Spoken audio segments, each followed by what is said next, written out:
All right, guys, tacticalrab back again today. Hope you're all doing well and enjoying your day so far. Welcome back to the pre-Kickoff Classic interview series we are doing with a load of pros. Today, joined by SlasheR, now of Los Angeles Guerillas. Quite remarkable how the last couple of years have gone for yourself, Austin. How are you feeling coming into this weekend? Overall, I'm feeling pretty good. I feel like we've been getting pretty good practice and making a lot of progress in a short amount of time. Um, Obviously, the state of the game isn't the best, but hopefully we put on a good show and have a good event. Absolutely. There's not all that much on the line. It's a good practice opportunity for sure. Start with a couple of things that have really just been happening in the COD community as of late. A big one, obviously, is the GAs, right? And I know that you've said that nowadays you're not so involved as you used to be, in kind of how the now it's a Twitter DM or whatever the things are discussed in. Like, what is your opinion on kind of the current method that's used to make these decisions? Because I think there's, of course, the pros know best about the state of the game, but I think some of the frustration from the fans comes from the lack of transparency, it seems, about how these decisions are made, why they are made, like the fact that the CDL isn't involved, right? And many have proposed that these votes should be anonymous or at least discussed in a way such that someone doesn't come to the chat and it's already 9-0 in a certain situation's favor, which was discussed this time. Should the CDL be involved to some degree? What do you think of the tweaks that could be made to how the GAs are done at the moment? I mean, I definitely think there's a better way to do it. I mean, this is kind of just our scrappy way of doing something and playing dev, because in the past we kind of had to, and even nowadays we kind of have to. Some of the things in the game just aren't built for competitive, and it kind of started. I think it started back in the day for Advanced Warfare or something. We were playing with cloak every life, people can go invisible every life, and it was just bro, come on, this can't be a thing. So that's kind of when the GAs kind of started, and it's just kind of gone on ever since. There definitely should be a better way, though. I feel like anonymous voting could be used. I feel like as time went on, though, the system's gotten a little better, because it used to just be I think a majority, but now it's an overwhelming majority. It has to be 75% of the teams at least. But yeah, I mean, I don't know.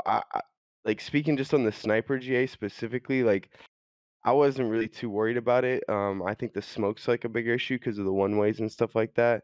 Mm. And I don't know, man.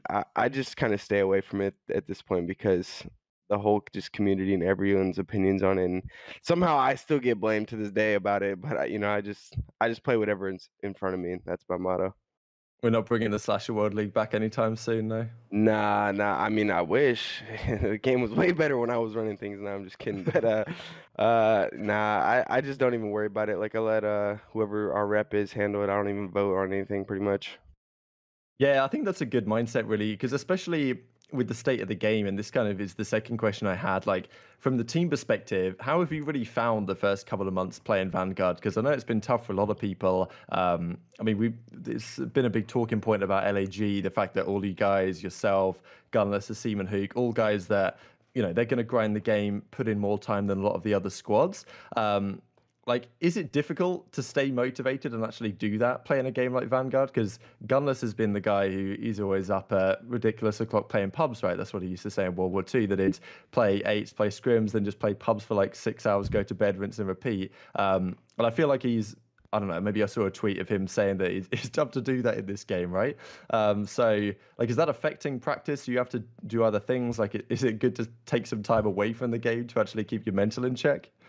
I mean, I think it's definitely tough to stay motivated, even for me personally. I can't really speak about my teammates, but we've all been grinding the game. But that's one of the biggest things that I feel like I battle at this point in my career. I've been playing for a long time. I've played for 10 years or whatever it is at this point. So staying motivated is one of the biggest obstacles I have to maneuver or whatever, handle.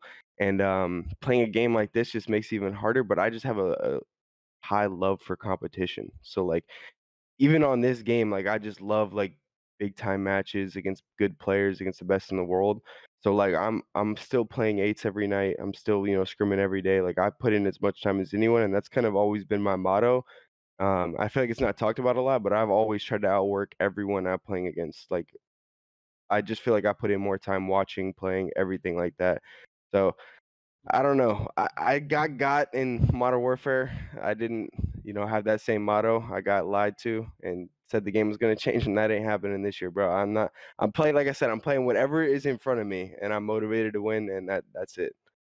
You're not falling for it again, when they No, said that the major overhaul was coming. Like the nah, they ain't update that getting just me. came, like because there was talk of that being not exactly the same, but people said the control spawns were going to change a lot. The reality is it maybe is playable now, but it's not like a major overhaul. It doesn't really tend to Yeah. happen once the game launches, right? Yeah, I mean, this was kind of the same thing to me. I've seen some players, getting like super like into that update and like, oh, it's gonna change. Like, oh, squad spawns are gonna be gone. I was like, I don't know, we'll see. I guess if they do it, we'll see. But then it came and nothing changed really. So Play what's in front of you. Well, there you go. exactly. So you're going to play this coming weekend. Really interesting set of matches, frankly, the way kind of they've drawn it, because I guess your team on paper is stronger than last year, but the way they've matched up, you guys play Florida, and if you win that, you'll play up against Toronto. So quite interesting going in here. Like, you're confident for the Florida match. They're one of the teams that I think some people would say, if you guys upgraded, at least for the organization, they'd say that Florida, okay, where they're going, right, they probably didn't improve in the offseason. How's your preparation there, and have you practiced much against the Florida guys? We've played against them a little bit, but not too much as of late. Just because we knew we were matching up against them. I mean, I don't know. I'm excited to just go back to land and play. I'm confident that we can beat whoever's in front of us, and I just think the competition is really tight right now because the game's like so fresh and so new, and it's also like really tough to know what's going on at all points because it's so chaotic and hectic. So like you just can't like take anyone lightly. Like I think Florida's going to be a good team. I think Toronto, whoever we're playing, is going to be a good team. But I think if we just come out and do what we've been doing in practice and play our game, that we have a good chance to go far. Yeah, that's a question that was brought up by Accuracy as well. The fact that a lot of kind of the power rankings and what people are talking about are based on how teams have been looking in hardpoint, right? But Hmm. there's not much on control or search and destroy, right? Because you guys, pretty disciplined team. Search and destroy could be pretty good. So, like, what do you think about that, right, going in? Because I think a lot of people are basing their expectations on how these teams are going to perform pretty much on one mode, and that could all change, right, this weekend.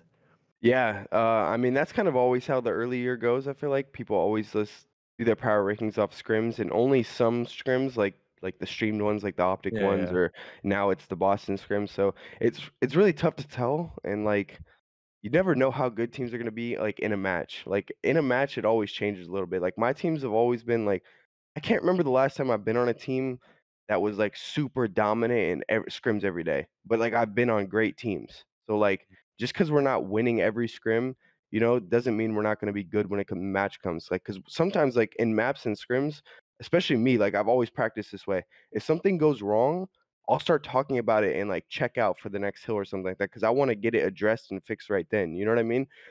Like, moving forward and fixing that mistake is more important than winning that scrim map, in my opinion. But some players don't practice that way.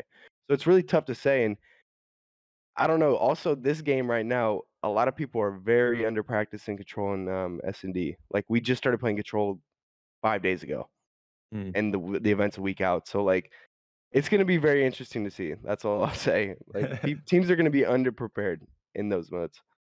Yeah, absolutely. Before I ask the last couple of questions, thoughts on there's the ProAm Classic coming up in, I think, end of April or something like that, and it's kind of the mid-season, and it seems like that's going to be a proper event because all the pro teams are there, and then four of the best amateur teams are there. Obviously, things by that time might be different, but if those four teams were, for example, at the Kickoff Classic this weekend, like, what are the chances that those guys cause a run? Because it's always been the question, because we haven't seen pro teams play challenger teams in a very long time. Like, what is the skill gap there? Do they play different? Do you think some of the teams would be a threat from the regions? I feel like early game, they could be more of a threat than they will be later game. I feel like the amateurs, like, get the ball rolling quicker than the pros sometimes because their season kind of starts like earlier. Like they're having to play tournaments and they also get those tournament reps. Like we're not getting like tournament practice for S&D.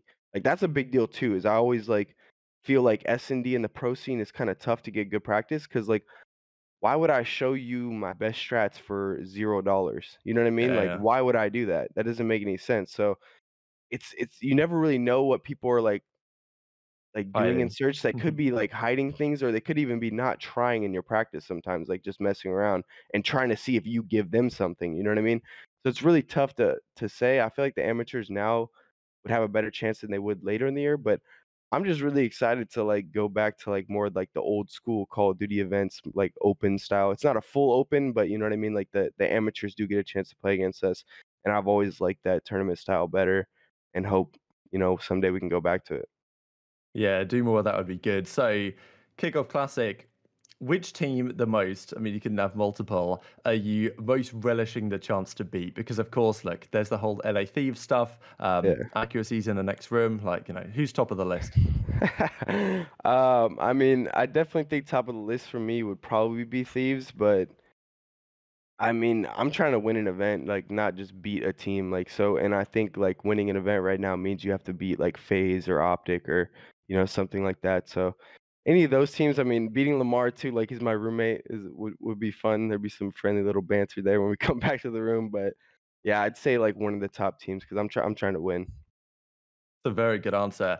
Speaking of top teams, top 5 teams right now, in your opinion? You can either include yourselves or not do it. I said to Accuracy he can do it, but then he said if he does that, he won't be able to do it in order. So I was like, just exclude yourself and give it the top 5 in order. But everyone has a different opinion on this. It's really difficult, I think, to say. As we say, hardpoint is obviously a big part of it. And Accuracy said that he might change things up a bit, considering the other game modes that are going to be played. But yeah, like, what's your perspective on that right now? Top 5. Okay, I'll exclude ourselves also. Then I'll do. Damn, it's tough because we haven't even played everyone like recently, but I'll probably say FaZe, OpTic. Um, I think Seattle's probably in there, especially at the hard point. I'm curious to see how they do in S&D and Control.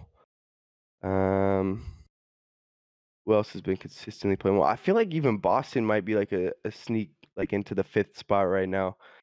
And then I feel like you have to give Toronto their respect. So that's not in order, but those 5 teams That's pretty good somehow, though. yeah, like I feel like teams are going to be surprised by how good some of these lower organizations are right now. But it's land though. It's a different ball game. It's so hard to tell, but that's who I would put my vote on right now. It's funny because the 3 pros we've done this with so far, I've said everyone has a different opinion, but you guys have had very similar opinions, I must say. Yeah. Pretty much all the teams you mentioned, like Boston, Seattle, like Accuracy didn't say Seattle, but very similar list to what Sim said, most certainly. And yeah, Yeah. it's kind of like the 15 people don't really know, but a lot of people are putting those in there. So very interesting stuff. Thanks very much for your time. Any final words to say to LAG supporters going into the new year? Yeah, I appreciate the support. Hopefully we can put on a good show for you guys this year and take home a W. And I'm just excited to play. Fantastic stuff. Thank you very much. Thank you very much for watching as well. Take care of yourselves, and we'll see you next time.